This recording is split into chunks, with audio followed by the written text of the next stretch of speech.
शादी के आधार पर नौकरी से नहीं निकाल सकते, महिला एमएनएस अधिकारी ने सुप्रीम कोर्ट में जीती 26 साल पुरानी जंग। जी हां साथियों, एक ऐतिहासिक निर्णय में सुप्रीम कोर्ट ने कहा है कि शादी कर लेना इसका मतलब ये नहीं है कि उस अधिकारी या कर्मचारी को सेवा से बर्खास्त कर देना। मामला 26 साल पुराना है। एक एमएनएस दिल्ली आर&आर हॉस्पिटल में ट्रेनिंग के लिए जाती है और ट्रेनिंग पूरा होके जब वो लेफ्टिनेंट बनती है तो वहीं पे एक सेना के अधिकारी से शादी कर लेती है और ये शादी होते ही सेना इस एमएनएस को सेना से बाहर कर देती है। इसके बाद शुरू होती है जंग। हर कदम पर हर कोर्ट के जरिए मामला सुप्रीम कोर्ट ऑफ इंडिया तक पहुंचता है, जहां से इस महिला एमएनएस अधिकारी को न्याय मिलता है। इस पूरी खबर को जानना हम सबके लिए जरूरी है कि कोशिश करने वाले की कभी हार नहीं होती है। देखते हैं कि आगे जज साहब ने क्या फैसला सुनाया है। देखिए, महिलाओं के अधिकार को लेकर सुप्रीम कोर्ट का ऐतिहासिक फैसला आया है। कोर्ट ने कहा कि शादी के आधार पर महिलाओं को नौकरी से नहीं निकाला जा सकता। महिला कर्मियों को शादी के अधिकार से वंचित करने का आधार बनाने वाले नियम असंवैधानिक है। ये पितृसत्तात्मक नियम है जो मानव गरिमा को कमजोर करता है, निष्पक्ष व्यवहार के अधिकार को कमजोर करता है। कोर्ट ने केंद्र को शादी के आधार पर सेवा से बर्खास्त की गई महिला एमएनएस अधिकारी को 60 लाख रुपए का मुआवजा देने का आदेश भी दिया है। याचिकाकर्ता सेलिना जोन के लिए यह 26 साल पुरानी कानूनी लड़ाई का अंत है।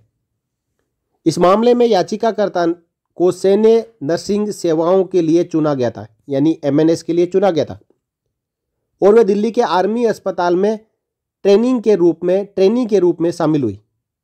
उन्हें एमएनएस में लेफ्टिनेंट के पद पर कमीशन दिया गया। उसने एक सेना के अधिकारी मेजर विनोद राघवन के साथ विवाह कर लिया। हालांकि लेफ्टिनेंट के पद पर सेवा करते समय उन्हें सेना से रिलीज कर दिया गया। संबंधित आदेश ने बिना कोई कारण बताओ नोटिस या सुनवाई या मामले का बचाव करने का अवसर दिए बिना ही इस महिला एमएनएस अधिकारी की सेवाएं समाप्त कर दी थी। सेना से इसको बाहर कर दिया था। इसके अलावा आदेश से यह भी पता चला कि उन्हें शादी के आधार पर रिहा कर दिया गया, यानी जो शादी की थी इसी के आधार पर उसको सेना से बाहर निकाल दिया। मामला आर्म्ड फोर्सेस ट्रिब्यूनल लखनऊ में गया, जिसने आदेश को रद्द कर दिया था और सभी परिणामी लाभ और बकाया वेतन भी प्रदान कर दिया था। ट्रिब्यूनल ने उसकी सेवा बहाली की भी इजाजत दे दी। केंद्र ने इसके लिए सुप्रीम कोर्ट का दरवाजा खटखटाया। जैसा कि हम सब जानते हैं कि केंद्र है सेना के हर मामलों में हस्तक्षेप करती है, चाहे डिसेबिलिटी पेंशन का मामला हो, चाहे ओआरओपी का मामला हो, या फिर सैनिकों के कल्याण से जुड़ा हुआ मामला हो। उनके हक काटने के लिए सरकार सुप्रीम कोर्ट तक पहुंच जाती है और इस मामले में भी सरकार ने सुप्रीम कोर्ट का दरवाजा खटखटा दिया। यानी एक तरफ केंद्र सरकार ये कहती है कि वो महिलाओं के उत्थान के लिए काम करती है, वो महिलाओं का सम्मान करती है, और दूसरी तरफ महिला के अपमान करने के लिए ही सुप्रीम कोर्ट ऑफ इंडिया में पहुंच जाती है। अब इसके बाद जब एएफटी ने कह ही दिया कि उसके पूरे वेतन बकाया भत्ते दे दिए जाए और उसको सेवा में लिया जाए, लेकिन फिर भी एएफटी के आदेश को सरकार ने नहीं सुना और इस मामले को खींच के सुप्रीम कोर्ट ऑफ इंडिया में लेके गई। अब इसके बाद शुरुआत में अदालत ने कहा कि ये नियम केवल महिलाओं पर लागू होते हैं और इन्हें स्पष्ट रूप से मनमाना माना जाता है।